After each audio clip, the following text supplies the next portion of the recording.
नमस्कार दोस्तों, आज हम बात करेंगे जुबिलेंट फूड वर्क्स लिमिटेड की, जिसे आप डोमिनोज के नाम से भी जानते हैं। मैं जानता हूं कि आप में से बहुत सारे लोग इस स्टॉक में कहीं ना कहीं किसी न किसी प्राइस पर फंसे हुए हैं और ये स्टॉक बहुत लंबे समय से अपने 52 वीक लो पर ही घूम रहा है और ये स्टॉक अपने ऑल टाइम हाई से भी अराउंड 50% करेक्ट हो चुका है, जिसे देखकर लगता है कि इस स्टॉक में एंट्री ली जाए। बट ये भी लगता है कि कहीं इसमें कोई फंडामेंटल प्रॉब्लम तो नहीं है, जिस कारण ये स्टॉक अपने हाई से आधे पर ट्रेड हो रहा है। अब आगे क्या करें इस स्टॉक में, बाय करें या फिर सेल, ये सब जानेंगे। वीडियो में आगे बने रहे। जुबिलेंट फूड वर्क्स इंडिया की लार्जेस्ट फूड सर्विस कंपनी में से एक है। कंपनी दो famous international brands Domino's pizza and Dunkin Donuts की फ्रेंचाइज राइट्स होल्ड करती है, जो डिफरेंट फूड सेगमेंट में ऑपरेट करती है। कंपनी के ब्रांड्स की बात की जाए तो इसके पास डोमिनोज, डंकिन डोनट्स, पॉपेज, एकदम और हॉन्ग्स किचन जैसे पॉपुलर ब्रांड्स हैं। सबसे पहले बात करते हैं इसके मेन ब्रांड डोमिनोज की, जो बेसिकली डिफरेंट टाइप्स के पिज्जाज में डील करता है। ये एक अमेरिकन ग्लोबल ब्रांड है जो company owned and franchise owned store के थ्रू ऑपरेट होता है। नेक्स्ट ब्रांड डंकिन डोनट्स है, जो donuts, hot and iced beverages and other baked products में डील करता है। अब बात करते हैं इसके पॉपेज ब्रांड की, जो वर्ल्ड का एक largest chicken quick service restaurants brand है, जिसके 3,300 रेस्टोरेंट्स अराउंड द वर्ल्ड है। बेसिकली ये चिकन्स के प्रोडक्ट्स ऑफर करता है अपने क्यूसर के थ्रू। कंपनी का अगला ब्रांड हॉन्ग्स किचन है, जो इसका होम ग्रोन ब्रांड है और ये चाइनीज क्यूजिन सेगमेंट में ऑपरेट करता है। नेक्स्ट ब्रांड एकदम बिरयानी ब्रांड है। ये डिफरेंट टाइप्स की बिरयानी, कबाब्स और अदर फूड आइटम सर्व करता है, जो कस्टमर को एक नया एक्सपीरियंस देता है।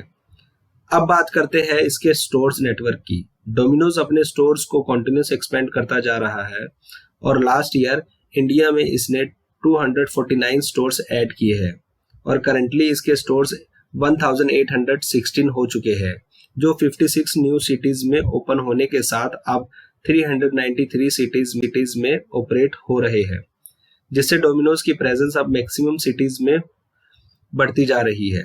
इसके पास श्रीलंका, बांग्लादेश और नेपाल की भी फ्रेंचाइज राइट्स है और ये वहां भी अपनी प्रेजेंस लगातार बढ़ा रही है और करंटली श्रीलंका में इसके 48 स्टोर्स हैं एंड बांग्लादेश में 17 स्टोर्स ऑपरेट हो रहे हैं, जिसमें कंटिन्यूस बेसिस पर ग्रोथ हो रही है। इसके मेजर कॉम्पिटिटिव एडवांटेजेस इसका कमिसरीज एंड डिस्ट्रीब्यूशन सेंटर है। कमिसरी बेसिकली फूड स्टोर्स होते हैं और इसके पास 8 कमिसरीज एंड जो इंडिया की ऑलमोस्ट सभी लोकेशंस को कवर करते हैं। और डोमिनोज अपनी एक नई कमिश्नरी बेंगलुरु में ओपन कर रहा है, जो मोर देन 750 स्टोर्स को फूड आइटम सप्लाई करेगा। इससे इसकी प्रेजेंस साउथ इंडिया में और भी ज्यादा बढ़ जाएगी। अब बात करते हैं इसके स्टॉक की। कंपनी है जो कि एक मिड कैप साइज कंपनी है और इसका करंट प्राइस 471 रुपीज पर चल रहा है और इसका 52 week high 652 and low 412 rupees है। मगर कंपनी का स्टॉक अपना ऑल टाइम हाई 918 रुपीज बना चुका है और अभी इसका शेयर 918 रुपीज बना चुका है और अभी इसका शेयर ऑलमोस्ट 50% डिस्काउंट पर अवेलेबल है, जो रिटेल निवेशकों को बहुत अट्रैक्टिव लगता है, जिस कारण नए निवेशक इसमें एंट्री करने लगते हैं और existing share holders average down भी करते रहते हैं, बिना सोचे कि जिस कंपनी को वो खरीद रहे हैं उसका पी क्या है, ये कंपनी इस प्राइस पर सस्ती है या फिर महंगी मिल रही है, ये कैसे पता चलेगा। चलिए देखते हैं। करंटली कंपनी का पी 115 के पास चल रहा है, जिसका मतलब है ₹1 कमाने के लिए 115 रुपीज देने पड़ते हैं, जो किसी भी लिहाज से इसकी ग्रोथ के कंपैरिजन में बहुत महंगी है। इसका पी इतना ज्यादा क्यों है और क्या ये पहले भी इसी पी के आसपास मिल रहा था? क्या सभी क्यूएसआर क्विक सर्विस रेस्टोरेंट का पी इतना ही होता है? इसको आगे डिटेल में डिस्कस करेंगे। अब जानते हैं कंपनी का आरओई यानी कि रिटर्न ऑन इक्विटी कितना है। कंपनी अपनी इक्विटी पर 17% का रिटर्न अर्न करती है, जो एक डिसेंट आरओई है, क्योंकि ये एक कैपेक्स ड्रिवन बिजनेस है जिसमें कंटिन्यूस बेसिस पर स्टोर्स ओपन करते रहना पड़ता है, इसलिए इसमें आरओई थोड़ा कम ही होता है। बट 15 से ऊपर आरओई एक अच्छा आरओई ही माना जाता है। कंपनी शेयर होल्डर्स को थोड़ा बहुत डिविडेंड भी देती है, जो 0.25% यील्ड है इसके स्टॉक प्राइस पर। अब इसके फाइनेंशियल्स पर नजर डालते हैं और देखते हैं कि कंपनी अपने सेल्स को किस तरह ग्रो कर रही है।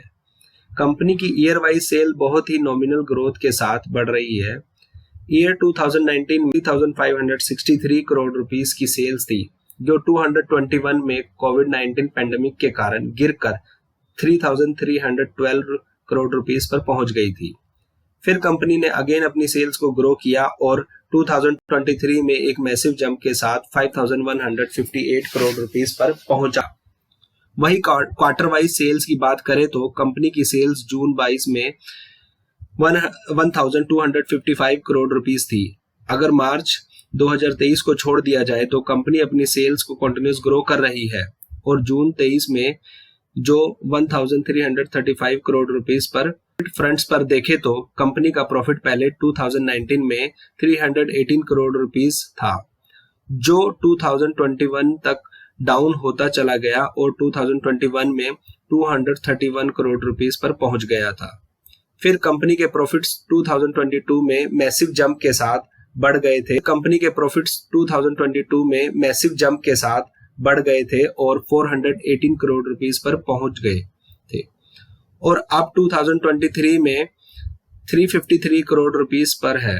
अगर देखें तो कंपनी के प्रॉफिट्स पास्ट ईयर में फ्लक्चुएट होते रहते हैं, जिसमें कोविड-19 एक बड़ा रीजन कंपटीशन से भी अफेक्टेड हुआ है। इसके कॉम्पिटिटर्स जैसे देवयानी इंटरनेशनल, जो पिज्जा हट, KFC और कोस्टा कॉफी फ्रेंचाइज ऑपरेट करती है। अब देखते हैं कंपनी के कामकाजी मार्जिन कैसे है, यानी कि ऑपरेटिंग मार्जिन्स। ईयर 2019 में कंपनी 17% मार्जिन के साथ अपने प्रोडक्ट सेल कर रहा था, जो 2021 में 22% तक इंप्रूव कर गए थे।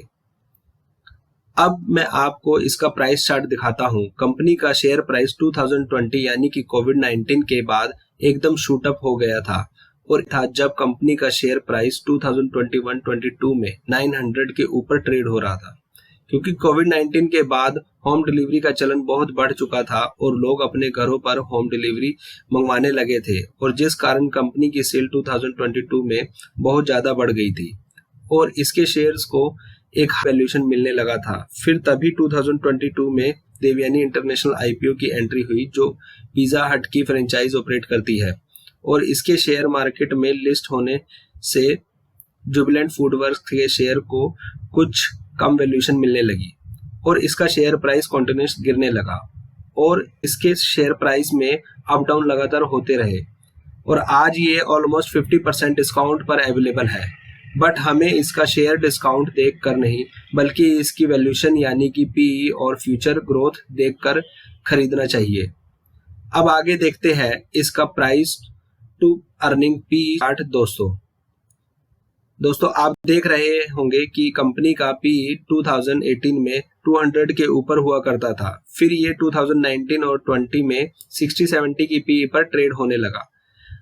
अगेन इसका PE 2021 में फिर से 200 के ऊपर चला गया था, क्योंकि शेयर मार्केट इसी फ्यूचर ग्रोथ को देखकर ज्यादा वैल्यूएशन देने लग गया था। बट कंपनी अपनी फ्यूचर ग्रोथ की एक्सपेक्टेशन पर पूरी तरह खरा ना उतर सका और मार्केट इसको 100 से भी कम वैल्यूएशन देने लग गया और इसका वापस PE 70-80 पर पहुंच गया। इससे हमें यह समझना चाहिए कि किसी भी शेयर को भी उल्टे पुल्टे भाव पर नहीं खरीदना चाहिए, चाहे कंपनी कितनी भी अच्छी क्यों ना हो। अगर निवेशक 200 की PE वाले शेयर्स खरीदने लग जाएगा तो फ्यूचर में कंपनी के थोड़ा सा भी एक्सपेक्टेशन से कम परफॉर्म करने पर निवेशकों को 2-2 सालों तक अपने प्राइस का वेट करना पड़ सकता है। हालांकि अभी इसकी PE एक डिसेंट वैल्यूएशन पर है और ये समय इसमें एंट्री या फिर एवरेज करने का हो सकता है। वीडियो में आगे बढ़ने से पहले आपसे एक गुजारिश है, अगर आपको इस कंपनी पर मेरी की गई रिसर्च और एनालिसिस अच्छी लगी है तो मेरी मेहनत को अप्रिशिएट करने के लिए वीडियो को लाइक और चैनल को सब्सक्राइब जरूर कर लें और हो सके तो बेल आइकन भी दबा दें, जिससे आप जब भी मैं कोई नई वीडियो लाऊं तो आपको उसकी जानकारी तुरंत मिल जाए। अगर शेयर होल्डिंग पैटर्न देखें तो प्रोमोटर्स की होल्डिंग 41.94% पर FII एंड DII ने भी अपनी होल्डिंग्स 25%, 22% के साथ बना रखी है और FII एंड DII को एक स्ट्रॉन्ग हैंड्स माना जाता है क्योंकि ये किसी भी कंपनी में पूरी रिसर्च और एनालिसिस के बाद ही इन्वेस्ट करते हैं। अब बात करते हैं कंपनी के बिजनेस स्ट्रेंथ की। कंपनी के पास वर्ल्ड क्लास इंफ्रास्ट्रक्चर एक्सीलेंस है जिसमें इसके कमिश्नरीज एंड डिस्ट्रीब्यूशन सेंटर्स आते हैं और इसकी एक बहुत अच्छी पैन इंडिया प्रेजेंस भी है। डोमिनोज ने जहां पर भी हो सका वहां पर पिज्जा लवर्स के लिए अपने स्टोर्स ओपन कर दिए हैं। ये एक टेक्नोलॉजी ड्रिवन कंपनी है जिसमें इसके पास कस्टमर्स का बहुत सारा डाटा अवेलेबल है और ये डाटा बिल्डिंग और टेक्नोलॉजी स्ट्रेंथ पर कंटिन्यूस इन्वेस्टमेंट कर रही है। इसके पास एक विजनरी लीडर्स की टीम भी है जो वेल क्वालिफाइड एंड एक्सपीरियंस्ड है और डोमिनोज में 30,000 प्लस ट्रेन्ड स्टाफ काम करते हैं और कंपनी अपना रॉ मटेरियल अपने सर्टिफाइड पार्टनर से ही प्रोक्योर करता है जो इसके फूड आइटम्स को सेम क्वालिटी और टेस्ट में बनाए रखने में हेल्प करता है।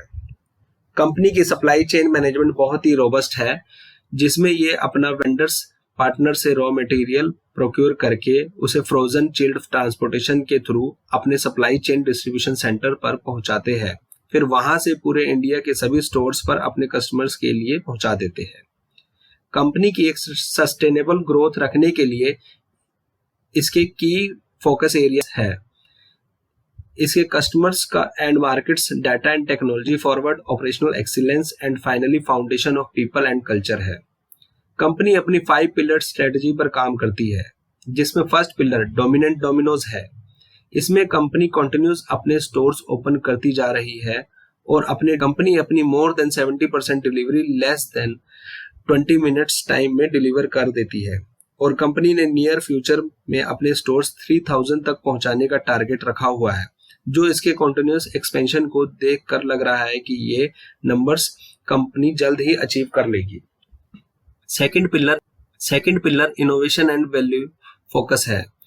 कंपनी ने देखा है कि इंडिया फूड सर्विस मार्केट बहुत शैलो एंड नैरो है इसके ह्यूज पोटेंशियल के सामने और अनऑर्गेनाइज सेगमेंट ओवरऑल मार्केट में 66% कंट्रीब्यूट करता है। इसीलिए कंपनी नए इनोवेशन करके डिफरेंट टाइप रही है और अपनी प्रोडक्ट्स रेंज को बढ़ाती जा रही है।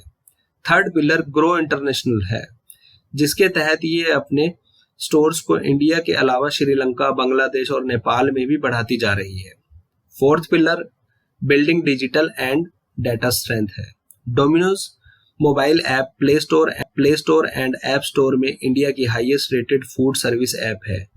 Company cloud architecture, data building, creating dedicated product आदि में कंटिन्यूस इन्वेस्टमेंट्स कर रही है।